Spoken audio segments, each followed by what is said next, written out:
Cup களைகளையெல்லாம் கழித்துவிட்டு நடுமரத்தை வெட்டுவது போல எனது என்பதை தரித்து பின் நான் என்பதை தரிக்க வேண்டும்.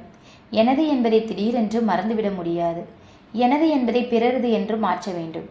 எனது எனது என்று சொல்லி பழகின மனதை என்னுடையது அல்ல என்று மறுத்து நினைக்க செய்ய முடியாது. ஆனால் வெகு சுலபமாக எல்லாம் இறைவனுடையது என்று நினைக்கச் செய்யலாம்.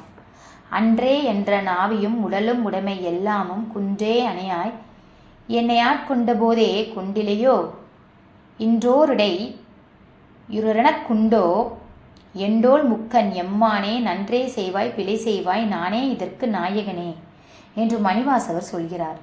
ஒரு கல்லை எடுத்து ஆற்றில் போட்டால் அது ஆற்றுக்குள் அமிழ்ந்து விடுகிறது. ஆனால் ஒரு தெப்பக்கட்டையை போட்டு அதில் எவ்வளவு பெரிய கல்லை ஏற்றினாலும் தண்ணீரின் மேலே மிதக்கிறது. நான் இருக்கிறேன், எல்லாம் என்னுடையது என்றால் தண்ணீருக்குள் மூழ்கி போக வேண்டியது தானே. என்னுடையது அன்று, எல்லாம் இறைவனுடையவை. இறைவன் சார்பிலே இருக்கிறேன் என்று நினைக்கிறவர்களுக்கு அந்த கவலை இல்லை. மிதைக்கிற பொருளுக்கு ஆழத்தை பற்றி கவலை இல்லை. ஆள்கின்ற பொருளுக்குத்தான் ஆழத்தை பற்றி கவலை. ஓரடி ஆழமாக இருந்தால் தப்பலாமே, 9 அடி ஆழமாக இருந்தால் செத்து போவோமே என தண்ணீருக்குள் தனிந்து வீழ்ந்தவன் கவலைப்படுகிறான். தெப்ப கட்டையோடு புகுந்தவனுக்கு ஆழத்தை பற்றி என்ன பயம்?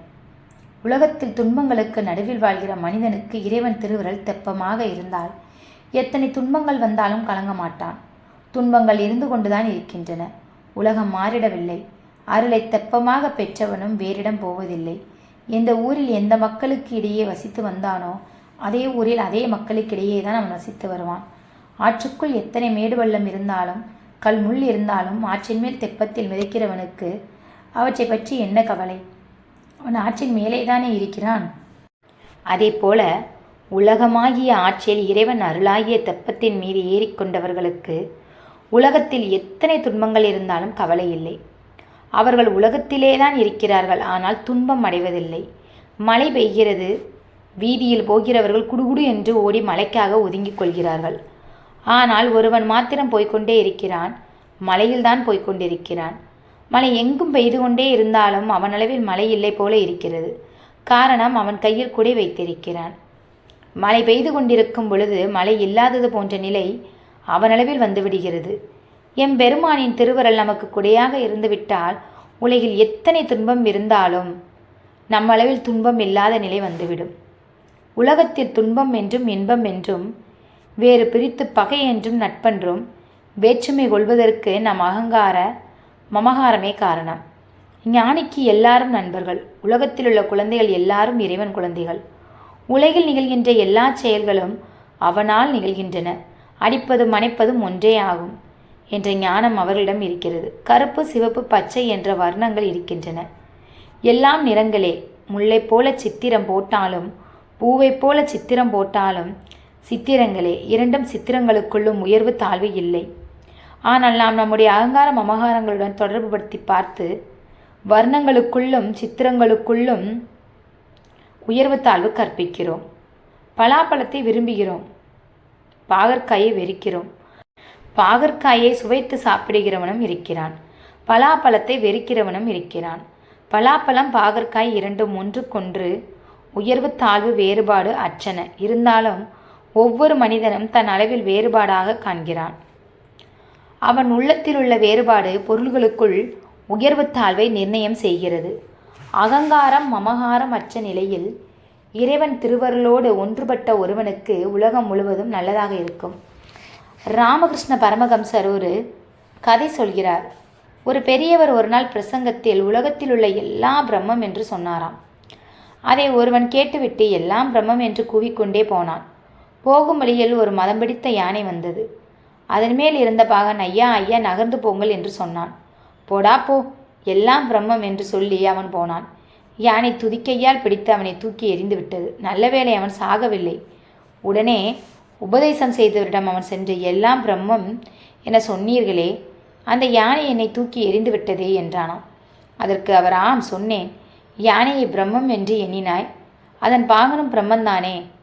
அந்த பிரம்மம் உன்னை நகர்ந்து போ என சொன்னபோது நீ ஏன் நகரவில்லை என்றாராம். அவன் ஞானம் போலி ஞானம். உலகம் எங்கும் இறைவன் இருக்கிறான் என்பதை அனுபவ பொருளாக ஞானிகள் காண்கிறார்கள். சுகமாக இருக்கும்போது நாம் இறைவனை நினைப்பதில்லை. ஆண்டவன் கோயிலில் இருக்கிறான், தொண்டர்கள் கூட்டத்தில் இருக்கிறான் என்றெல்லாம் சொல்கிறார்கள். அவன் நோயுளார் வாய் உளான் என்கிறார் சம்பந்தர். நோய் என்றால் துன்பம். யார் யார் துன்பம் உடையவர்களோ அவர்கள் வாயில் இருக்கிறானாம். துன்பப்படும் போது இறைவனை நினைக்கிறோம். இது மனித இயல்பு. எப்போதும் அவனையே நினைப்பது உண்மை அன்பர் இயல்பு. அகங்காரம் மமகாரம் மாற வேண்டும். அகங்காரம் மாறும் முன்பு எனது என்கிற மமகாரம் ஒழிய வேண்டும். மமகாரத்தை ஒழிக்க எனது எனது என்ற எண்ணத்தை மாற்றி எல்லாம் அவனது என்று சொல்ல வேண்டும். அவனது கருவியாக நான் இங்கே நடமாடிக்கொண்டிருக்கிறேன் என்று எண்ண வேண்டும். நம்மிடம் வரும் வறியவர்களை அவனாகவே எண்ணி அவன் கொடுத்திருக்கும் பொருளை ஒழிக்காமல் அவனிடமே கொடுக்க வேண்டும். டால்ஸ்டாய் ஒரு கதை எழுதியிருக்கிறார். ஒரு ஊரில் ஒருவன் இருந்தான். அவனுக்கு ஆண்டவனை கண்ணால் பார்க்க வேண்டும் என்று ஆசை. பல காலம் அவனது தரிசனத்திற்காக காத்து கிடந்தான். ஒரு நாள் அவன் கனவில் வெள்ளிக்கிழமை அன்று நான் வருவேன் என்று ஆண்டவன் சொல்லி மறைந்தான். வெள்ளிக்கிழமை அன்று வழக்கமாக தான் செய்யும் வேலைகளை எல்லாம் கட்டி வைத்துவிட்டு ஆண்டவனது வருகைக்காக அவன் காத்து கொண்டிருந்தான். அப்போது ஒரு கிழவர் வந்தார். அப்பா, நான் 10 மைல் தூரம் நடந்து போக வேண்டும். என் செருப்பு அறுந்து விட்டது. கொஞ்சம் இதை தைத்து கொடு என கேட்டார். அதையெல்லாம் இன்றைக்கு தைக்க முடியாது, போ என சொல்லிவிட்டான். அவன் மணி ஏறிக்கொண்டே போயிற்று. இறைவனை காணவில்லை. ஒரு சின்ன குழந்தை குடுகுடுவென ஓடி வந்து மழலை சொல்லில், நான் விளையாடப் போக வேண்டும், இந்த செருப்பை கொஞ்சம் தைத்து கொடு என்றது. அவன் இன்று ஒரு வேலையும் செய்ய முடியாது, போ என்று சொல்லி விரட்டிவிட்டான். ஆண்டவன் வருகைக்காக அல்லவா அவன் காத்து கொண்டிருக்கிறான். ஆண்டவன் வரவில்லையே என்ற ஏமாற்றத்தோடு இருந்து அவனிடம் மறுபடியும் ஒரு கிழவி வந்தாள். அப்பா, தண்ணீர் வைக்கும் இந்த தோல்பை கிழிந்து விட்டது, இதை தைத்து கொடு என்று கேட்டாள். அவன் கோபத்தோடு, இன்று ஆண்டவன் வரும் நாள், ஒன்றும் செய்ய முடியாது, போ என்று சொல்லிவிட்டான். இரவு 10 மணி ஆகிவிட்டது. இறைவன் சொன்னபடி வரவில்லை. அவன் தூக்கத்தோடு, ஆண்டவனே, நீர் இன்றைக்கு வருவதாக சொன்னேயே, வரவில்லையே என்று மிகவும் கஷ்டத்தோடு வருந்தபடியே படுத்தான். கனவில் இறைவன், அப்பா, நான் 3 தடவை வந்தேன். ஏழை கிழவனாக வந்தேன், குழந்தையாக வந்தேன், கிழவியாக வந்தேன். நீதானே என்னை போ என்று 3 தடவையும் முரட்டினாய் என்றானாம். அப்பொழுதுதான் அவனுக்கு ஞானம் பிறந்தது. எம்பெருமான் ஏழையாக வருவான். இறைவன் அருளை நமக்கு வாங்கி கொடுக்க வருகின்ற பிரதிநிதிகள் ஏழைகள் என்று நினைத்தார்கள். நம் நாட்டு பெரியோர்கள் நம்மிடம் இறைவன் கொடுத்து வைத்திருக்கிற பொருளை வாங்கி போக யார் வருவார்கள் என்று காத்து கிடந்தார்கள். தன்னிடமுள்ள பொருளை இறைவனுடையது என்று எண்ணி ஏழைகளுக்கு கொடுப்பது அகங்காரம் மமகாரம் இரண்டையுமே ஒழிப்பதற்கு வழி. பச்சையும் ஆசையையும் போக்க தியாகமே மாற்று. நம்மிடமுள்ள பொருளை நம்முடையது அல்ல என்று நினைக்கலாம். அப்போது யாருடையது என்ற கேள்வி வரும். அதற்கு இடமே இல்லாமல் இறைவனுடையது என்று எண்ணி இதை அவன் நமக்கு கொடுத்திருக்கிறான் என நினைக்க வேண்டும். ஆகவேதான் அருணகிரியார் வையிற்கதிர் வடிவேலோனே வாழ்த்தி வரிஞருக்கு என்றும் கொடுப்பாயாக என்றார். அப்படி ஏன் கொடுக்க வேண்டும்? கடைசியாக போக வேண்டிய கடைவெளிக்கு பயன்படும் பொருட்டு இவ்வுலகில் என்னிடம் இருக்கும் செல்வம் வேறு யாரிடமும் இல்லை. இத்தனை பணம் சேகரித்து வைத்திருக்கிறேனே, இவை யாவும் பயன்படவா என்றால் இந்த பணம் பயன்படாது அப்பா. உன்னுடைய கைப்பொருட்களில் எதுவும் உனக்கு உதவாது. இவை ஏனும் உன் கை கால்களால் ஓடி ஆடி சம்பாதித்தவை. ஆனால் உன் உயிரோடு ஒட்டியே பிறந்த உடம்பு இருக்கிறதே, அது உனக்கு உதவுகிறதா? நல்ல வெயிலில் போக முடியாமல், உழுதி சூட்டை தாங்க முடியாமல் தவிக்கிறாயே, அப்போது உன்னுடைய நிழலில் நீயே கொஞ்சம் தங்கி இளைப்பாற முடியுமா? அல்லது உன் நிழலில் வேறு யாராவது தான் தங்க முடியுமா? உன் உடம்பின் நிழல் எப்படி உனக்கே பயன்படாதோ அதுபோலவே உன் கைப்பொருளும் அந்த கடைவெளிக்கு பயன்படாது என்கிறார். வெய்யிற்கு ஒதுங்க உதவா உடம்பின் வேறு நிழல் போல் கையில் பொருளும் உதவாது காணும் கடைவெளிக்கே. உங்களிடம் இருக்கும் பொருளை வணிகருக்கு கொடுங்கள். அவ்வுலகில் பயன்படுகிற இறைவன் அருளாக கிடைக்கும் போகிற வழியில் நமக்கு துணையாக இருக்கிற வடிவேலனை வாழ்த்திக் கொடுங்கள். அவன் கையில் இருக்கிற வேல் கூர்மையானது, ஒளியை உடையது. இருட்டில் போகும்போது அது ஒளி கொடுக்கும். பகை வரும்போது அதன் கூர்மை உங்களை காப்பாற்றும். உங்களிடம் இருக்கும் பொருளை வரிஞருக்கு என்றும் கொடுத்து கடை வழிக்கு பயன்படுகிற அருளாக மாற்றிக்கொள்ளுங்கள். நீங்கள் படைத்த உடம்பே உங்களுக்கு உதவாத போது உங்கள் கையில் படைத்த தானமா உதவும்? உதவாது என்கிறார் இந்த பாட்டில். வையிற் கதிர்வடி வேலோனே வாழ்த்தி வரிஞருக்கு என்றும் நொய்யிற் பிளவல வேணும். பயிர் மீன்கள் நுங்கட்கு இங்கென் வெய்யிற்கு ஒதுங்கா உதவா உடம்பின் வேறு நிழல் போல் கையிற் பொருளும் உதவாது காணும் கடைவெளிக்கே. கூர்மையையும் ஒளியையும் உடைய அழகுடைய வேலாயுத கடவுளை வாழ்த்தி பொருளில்லாத வறுமையை உடையவர்களுக்கு இன்ன காலம் எண்ணாது எந்த நாளிலும் நீங்கள் உண்பது நொய்யுணவாக இருந்தால் அப்போதே நொய்யிலும் பிளவளவாவது பகிர்ந்து கொடுங்கள். அப்படி கொடுக்காமல் பாதுகாத்து வைத்திருந்தால் உங்களுக்கு இங்கே வெயிலுக்கு ஒதுங்கவும் உதவாத உடம்பின் பயனற்ற நிலையைப் போல கையிலுள்ள பொருளும் இறுதியில் செல்லும் வழிக்கு உதவாது. நொய்யுணவா உண்பவரானால் அதில் பிளவாகிய குறு நொய்யுணவை தர்மம் செய்யுங்கள் என்பது பொருள். ஒரு நொய்யில் பாதி எடுத்து வைத்து இந்தாருங்கள் என்று சொல்வது அவர் கருத்தன்று. தமிழ் நூட்களில் சொல்லப்பெறும் பொருட்கள் எல்லாவற்றையும் இலக்கண ஆசிரியர்கள் 2 வகையாக பகுத்திருக்கிறார்கள். அகம் என்பதும் புறம் என்பதுமே அந்த பகுப்பு ஆகும். மக்கள் வாழ்க்கையில் பெற வேண்டிய பொருட்கள் 4: அறம், பொருள், இன்பம், வீடு என்ற அந்த 4ஐயும் உறுதி பொருட்கள் என்பர். அவற்றையே அகம், புறம் என்ற 2லும் அடக்குவது தமிழ் மரபு. இன்பத்தை அகம் என்றும் அறம், பொருள், வீடு என்ற 3ஐயும் புறம் என்றும் வகைப்படுத்தி இருக்கிறார்கள்.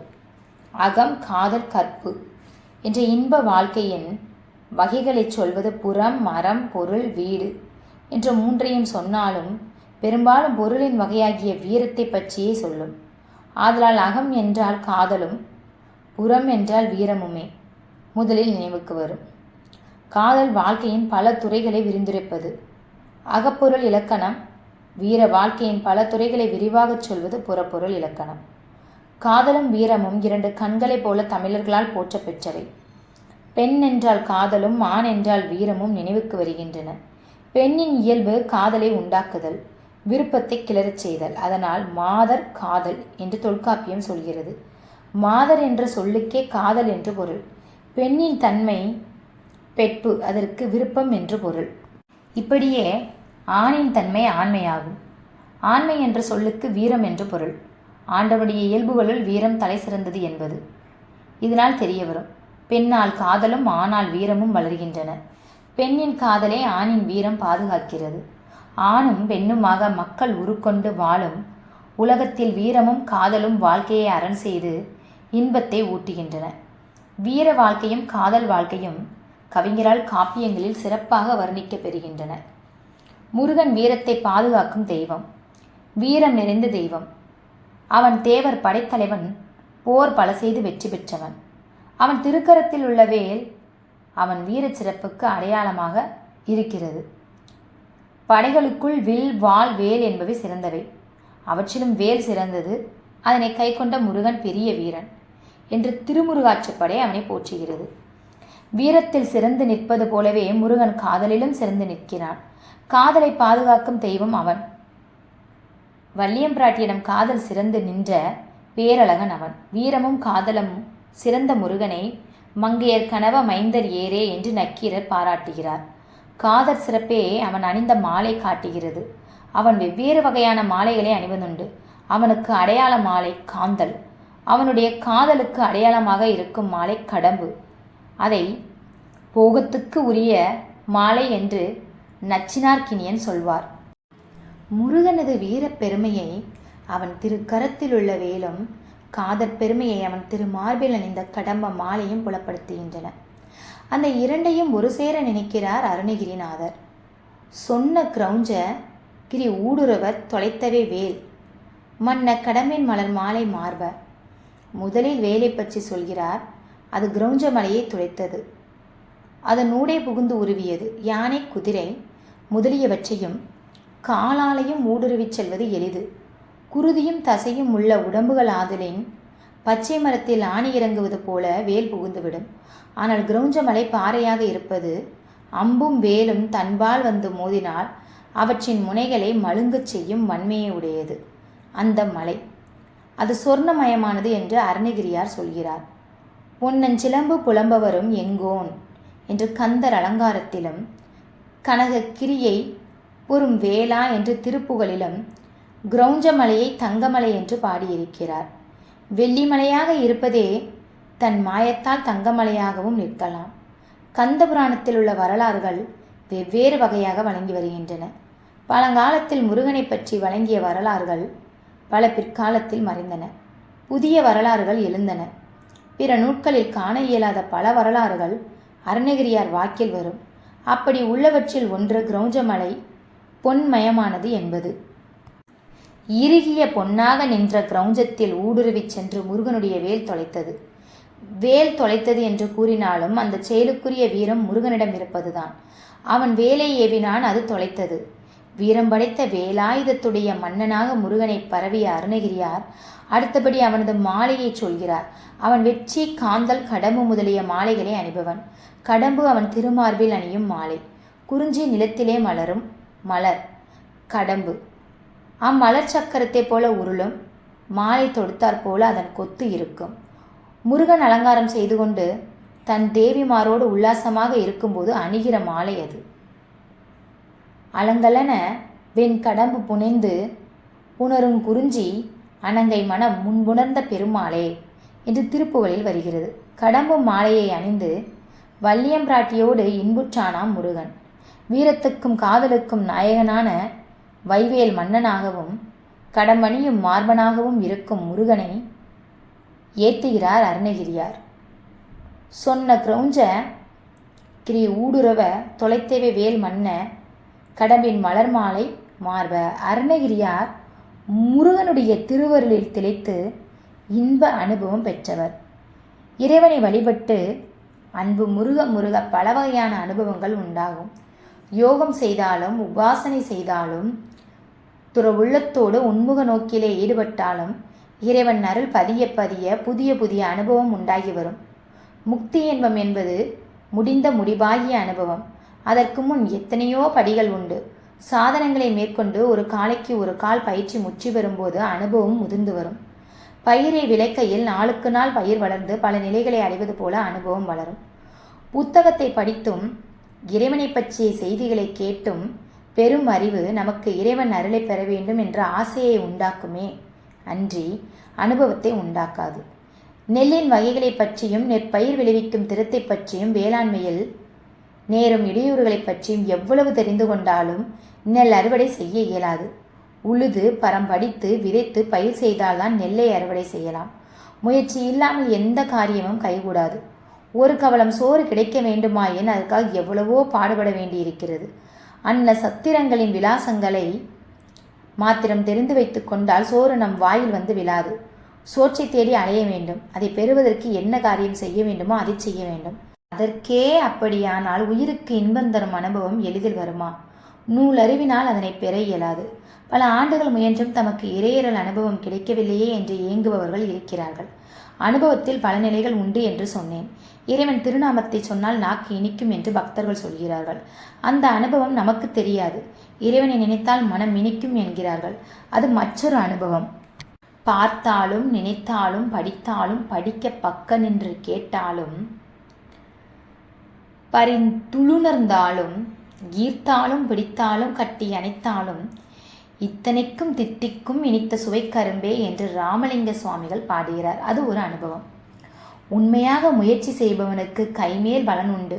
வேளாண்மை செய்கிறவனுக்கு நிலமும் கருவியும் உரமும் உழைப்பும் தக்கபடி அமைந்தால் அவன் நாளுக்கு நாள் தன் உழைப்புக்கு பலன் உண்டாகி வருவதை கண்முன் காண்பான்.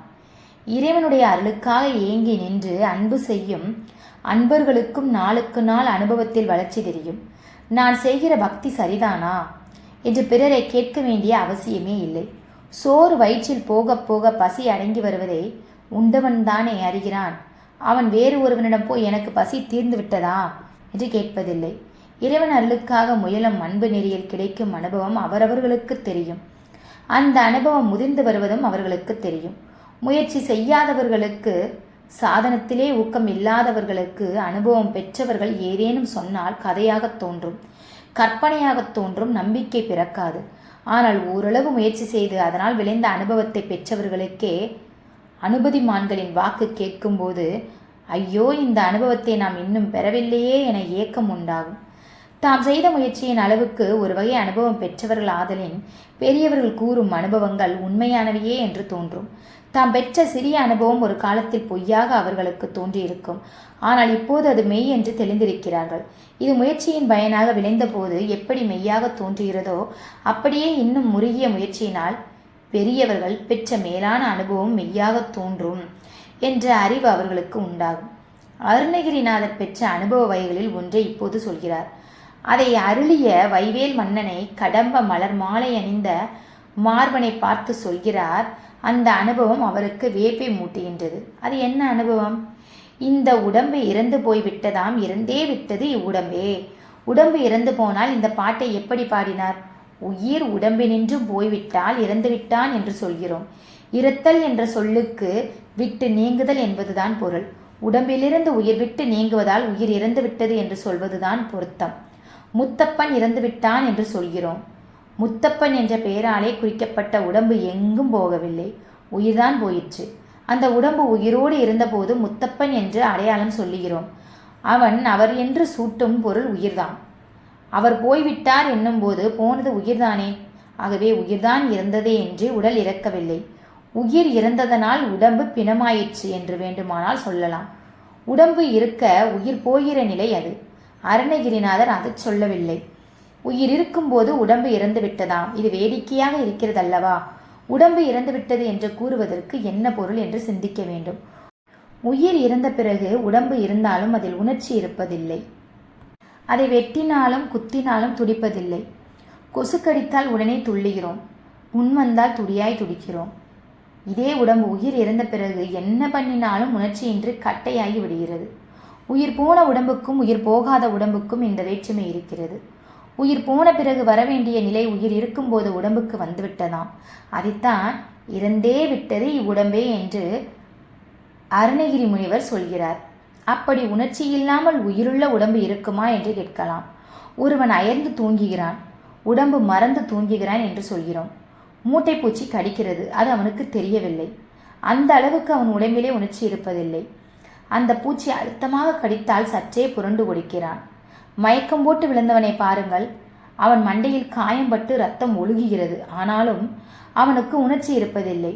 அவன் உடம்பிலே உயிர் இருந்தாலும் உணர்ச்சி அற்று போகிறது. மருத்துவமனையில் அறுவை சிகிச்சை செய்கிறார்கள்.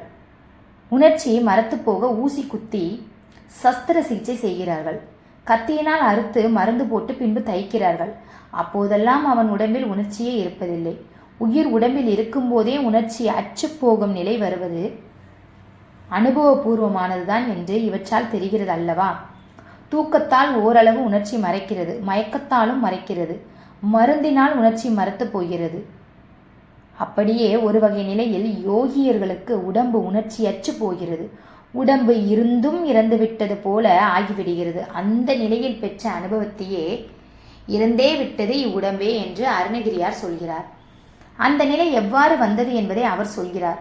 உடம்பு உணர்ச்சியற்று போவதற்கு முன்பு படிப்படியாக சில முயற்சிகள் செய்தார். அவற்றின் விளைவே இந்த அனுபவம். முருகனை எப்போதும் பாடினார். பின்பு மௌனமுற்றார், தியானித்தார், மனதால் நினைத்தார். அப்படி நினைக்கும் போது வேறு நினைப்புகளும் இடையிடையே தலைப்பட்டன. அவற்றை மெல்ல மெல்ல ஓட்டினார். முருகனது நினைப்பில் அழுத்தமும் ஒருமைப்பாடும் ஏறியவுடனே மற்ற நினைப்புகள் தாமே ஒளிந்தன. அந்த நினைவில் ஒன்றிய போது முருகனுடைய நினைவு மாத்திரம் இருக்கவில்லை, முருகனுடைய உணர்வே எழுந்தது. நினைவு என்பது மனத்தோடும் அறிவோடும் ஒட்டியது. உணர்வு என்பது அனுபவத்தோடு இணைந்தது. முருகனுடைய திருநாமம், அவன் திருவிளையாடல், அவன் திருக்கோலம் ஆகியவற்றை நினைக்கலாம். அவனை நினைப்பதென்பது இதுதான். அவனை உணர்வதாவது அந்த நினைப்பையும் மறந்து அனுபவத்திலே கரைவது. நினைக்க தொடங்கும் போது கடைப்பிடி நழுவுவதும் மீட்டும் நினைப்பதும் நமக்கு வழக்கம். திரும்ப திரும்ப ஒன்றை நினைத்து நினைத்து பழகினால்தான் ஒருமைப்பாடு உண்டாகும். அப்படியே நினைவு கடந்த உணர்விலும் கடைப்பிடி நழுவும் நிலை உண்டு. உணர்வு நினைவாக இழியும். அப்போது மீண்டும் மீண்டும் உணர வேண்டும். அப்படி உணர உணர அந்த உணர்வில் ஒருமைப்பாடு உண்டாகும். நினைந்து நினைந்து உணர்ந்து உணர்ந்து நெகிழ்ந்து நெகிழ்ந்து அன்பே நிறைந்து நிறைந்து என்பது திருவருட்பா. நினைக்க வேண்டும், மீண்டும் மீண்டும் நினைக்க வேண்டும். நினைப்பு முருகின பக்குவத்தில் உணர்ச்சி தலைப்படும். உணர வேண்டும், மீண்டும் மீண்டும் உணர வேண்டும். உணர உணர உணர்வில் முதலில் தட்டுப்படும், மேடு பள்ளங்கள் மறையும், சலனம் ஒளியும். உணர்ச்சி முதலில் தொற்றும் போது புது வெள்ளம் போல வரும், அலையறிந்து கொண்டு வரும், கொந்தளிப்போடு குதிக்கும். மீண்டும் மீண்டும் உணரும் போது ஒருமைப்பாடு உண்டாகும், அமைதி பிறக்கும். பொறிகளால் உண்டான அனுபவம் மனதில் வாசனையாக நிற்கிறது. இறைவனுடைய திருவருளுணர்வு உதயமாகும் போது இந்த வாசனை இடறுவதனால்தான் கொந்தளிப்பு ஏற்படுகின்றது. பண்பட்ட நிலத்தில் நீர் பாய்ந்தால் மெல்ல பாயும், மேடும் பள்ளமுமான நிலத்தில் பாய்ந்தால் வேகம் உண்டாகும், கொந்தளிப்பு ஏற்படும். மேடு கரைந்து பள்ளம் நிரம்பினால் அலையில்லாத அமைதி நிலவும். வாசனை காரணமாக மனம் அலைகிறது. புழுதியாக இருக்கிற இடத்தில் நீர் ஊற்றும் போது முதலில் புழுதி கிளம்பும். அப்படியே இறைவனை நினைக்கும் போது மனதில் பழைய வாசனை புழுதி கிளம்புகிறது. நினைப்பு நிலை தாண்டி உணர்ச்சி நிலை வரும்போது புழுதி அடங்கினாலும் மண் வாசனை வீசுவது போல மனதில் அடங்கி நிற்கும் மாசுகள் மேலே வர முண்டுகின்றன. மனம் சிதறுகிறது, பஞ்சு போல சிந்தனைகள் பரவ பார்க்கின்றன. ஆனால் உணர்ச்சி முருகிவிட்டால், உணர்ச்சியிலே ஒருமைப்பாடு வந்துவிட்டால் அவை அடங்கிவிடும். திக்குக்கு ஒன்றாக எழுந்த வண்ணங்களும் தலை நீட்டிய வாசனைகளும் மனம் வீசிய வித்துக்களும் அடங்குகின்றன. இறைவன் உணர்வாகிய ஒன்றிலே ஒன்றி மறைந்து மாய்கின்றன.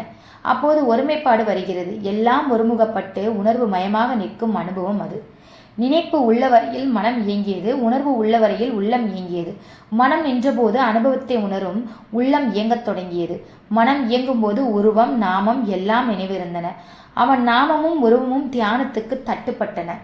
மனம் அடங்கி உள்ளம் இயங்கிய போது இன்னதென்று சொல்ல இயலாத ஒன்று உணர்ச்சியிலே தட்டுப்பட்டது.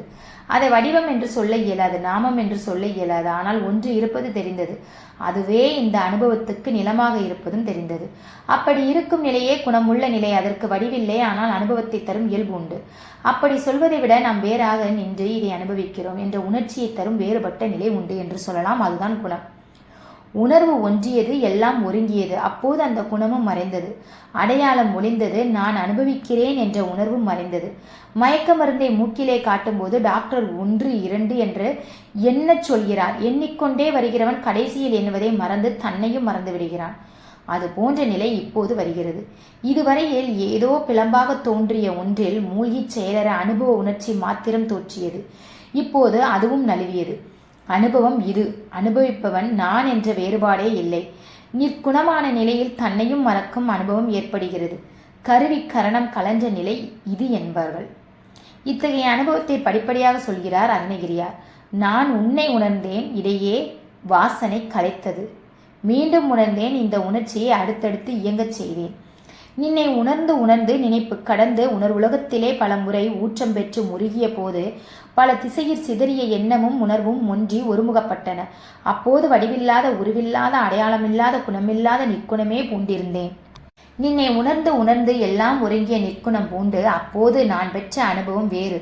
நான் வேறு என்ற உணர்வு இல்லை, நீ வேறு நான் வேறு என்ற உணர்வும் இல்லை. நானே அங்கு இல்லை, என்னையே மறந்திருந்தேன். எல்லாம் ஒருங்கிய நிற்குணம் பூண்டு என்னை மறந்திருந்தேன். தன்னையே மறந்த நிற்குண நிலையில் உணர்வின் இயக்கமும் ஒளிந்து ஒருகிய நிலையில் உடம்பு இறந்துவிட்டதாம். உடம்பை இயக்கும் உயிரே உணர்வற்று நிற்கும் போது உணர்வு எங்கே எழப்போகிறது? உள்ளே போட்ட சட்டையோடு கலற்றும் போது வெளிச்சட்டையும் கலழுவது போல தன்னையே மறந்த நிற்குண நிலையில் உடம்பும் மறந்து போவது இயல்புதானே.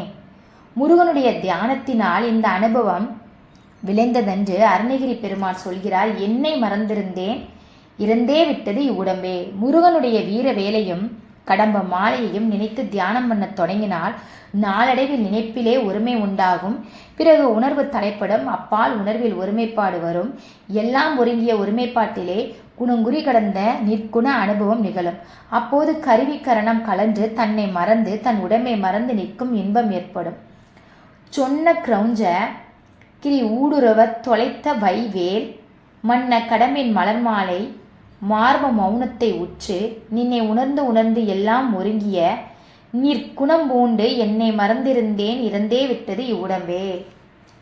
தங்கமயமான கிரௌஞ்சமலை ஊடுருவும்படியாக தொலைத்த கூர்மையுடைய வேலாயுதத்தை கொண்ட மன்னனே, போகத்துக்குரிய கடமமலர் மாலையை அணிந்த மார்பை உடையவனே, வாயால் பேசுவதை ஒளிந்து மௌனத்தை அடைந்து நின்னை பகலால் உணர்ந்து முயற்சியாவும் ஒருமுகப்பட்ட நிற்குண நிலையை பூண்டு என்னை மறந்திருந்தேன். அப்போது இவ்வுடம்பு உணர்ச்சியற்று இறந்தே போய்விட்டது. மௌனத்தை உச்சி என்றது வாய் பேசுவதை ஒளிந்த நிலை. நிற்குணம் பூண்டு என்றது மனம் சிந்தித்தலை ஒளிந்த நிலை. இறந்தே விட்டது இவ்வுடம்பே என்றது உடம்பு உணர்ச்சியை மறந்த நிலை. இவை முறையே வாங் மௌனம், மனோமௌனம், காஷ்ட மௌனம் எனப்பெறும். வாயால் பேசுவது நின்று மனத்தால் சிந்திப்பதும் நின்று உடம்புதானே உணர்விழந்துவிடும். நான் என்ற உணர்வும் மற்று போகும். இதையே சமாதி நிலை என்று கூறுவர் பெரியோர். உல்லாச நிரகுலா யோக இது சல்லாப வினோதனும் நீ அலையே. எல்லாம் மற என்னை இழந்த நலம் சொல்லாய் முருகா சுரபூபதியே என்ற அனுபூதி பாட்டில் என்னை இழந்த நலம் என்று குறிப்பிப்பதும் இந்த நிலைதான்.